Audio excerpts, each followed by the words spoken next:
యూజువల్‌గా మనం జీవితంలో సక్సెస్ అయినా, లేపోతే ఏదైనా హై పొజిషన్ అచీవ్ అయినా, మనం యూజువల్‌గా మా పేరెంట్స్ కారణమండి, లేపోతే పలానా వారి ఇన్‌స్పిరేషన్, మా టీచర్, లేపోతే నా గైడ్, నా ఫ్రెండ్ ఇలా ఎవరో ఒకరిని నేమ్ చేస్తూ ఉంటాం. అయితే మన బ్లెస్సింగ్ ఇతరుల బ్లెస్సింగ్‌కి కారణం అవ్వాలి అంటే, మన బ్లెస్సింగ్ ఇతరుల రక్షణకి కారణం అవ్వాలంటే, ఆ ఇన్‌స్పిరేషన్ ఎవరు? ఆ గైడ్ ఎవరు అంటే మన యేసుక్రీస్తు ప్రభు. మరి దావీదు భక్తుడు అంటున్నాడు, భూమి మీద నీ మార్గము తెలియబడినట్లు అన్యజనులందరిలో నీ రక్షణ తెలియబడినట్లును దేవా మమ్మను కరుణించి మమ్మను ఆశీర్వదించునుగాక. ఆయన తన ముఖకాంతి మా మీద ప్రకాశింపజేయునుగాక.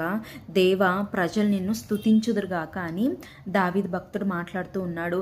మరి నీవు బ్లెస్ చేయబడితే అన్యజనులు నిన్ను చూసి వీరు చాలా ఆనందంగా ఉన్నారు, చాలా పీస్ఫుల్గా, చాలా హ్యాపీ లైఫ్ లీడ్ చేస్తూ ఉన్నారు, ఏదొచ్చినా వీరిని కదిలించలేకపోతుంది, ఏదేమైనా వీరు సంతోషంగా ఉంటున్నారు, వీరు ఎల్లప్పుడూ ఆశీర్వాదకరమైన పరిస్థితిలో ఉంటున్నారు, ఏంటి దీనికి కారణం అని వారు వెతికి మరి దేవుని మార్గాన్ని అవలంబిస్తారంట.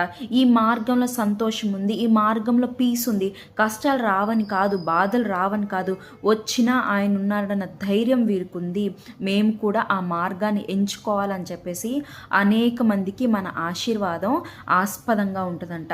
మరి ఇది తెలుసుకున్న మనం ఏం చేయాలి తెలుసా? దేవా అనేక మందికి నేను మాదిరికరంగా ఉన్నట్లు నన్ను బ్లెస్ చేయి, నీ ముఖకాంతి నా మీద ప్రకాశింపచేయదేవా అని మనం ప్రార్థించాలి. యూజువల్గా మనం ఏదైనా గుడ్ న్యూస్ విన్నాం అనుకోండి, లేదా ఏదైనా ప్రమోషన్ లేకపోతే ఎనీథింగ్ గుడ్ న్యూస్ వింటే మన ముఖం ఎలా వెలిగిపోతుంది, చాలా ఎన్లైటన్ అవుతుంది కదా, ఏంటి ఇంత హ్యాపీగా ఉన్నామని అందరూ అడుగుతూ ఉంటారు. మరి అట్లనే ఆయన ప్రకాశం మన మీద ఉంటే, ఆయన ముఖకాంతి మన మీద ఉంటే మనం ఎన్లైటెడ్గా ఉంటాం. ఏదో డబ్బులు ఉంటేనో లేకపోతే ఇంకేదో ఉంటే కాదండి మన మొహం వెలిగేది.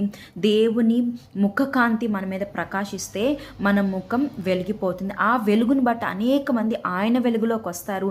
నీ ఆశీర్వాదం నీ దేశ ఆశీర్వాదానికి కారణం, నీ ఆశీర్వాదం నీ కుటుంబ ఆశీర్వాదానికి కారణమవుతుంది, నీ ఆశీర్వాదం నీ రాష్ట్ర ఆశీర్వాదానికి కారణమవుతుంది.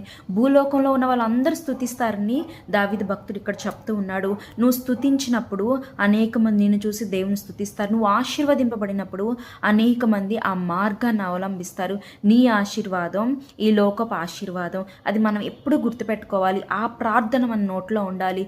దేవా అనేక మంది ఆశీర్వదింపబడినట్లు, అనేక మంది నీ మార్గంలోకి వచ్చినట్లు నన్ను బ్లెస్ చేయదేవా, నేను ఎక్కడ తప్పిపోనయ్యా అని ఆయనతో మనం నిబంధన చేసుకోవాలి. బ్లెస్ చేసాక చాలామంది తప్పిపోతూ ఉంటారు, వారి మార్గాన్ని వారు అవలంబిస్తూ ఉంటారు. కానీ వన్స్ యు ఆర్ బ్లెస్డ్, నీ ఆ బ్లెస్సింగ్ ఎప్పుడు నీకు ఉండాలంటే నీవు ఆయన మార్గం నుంచి తప్పిపోకూడదు.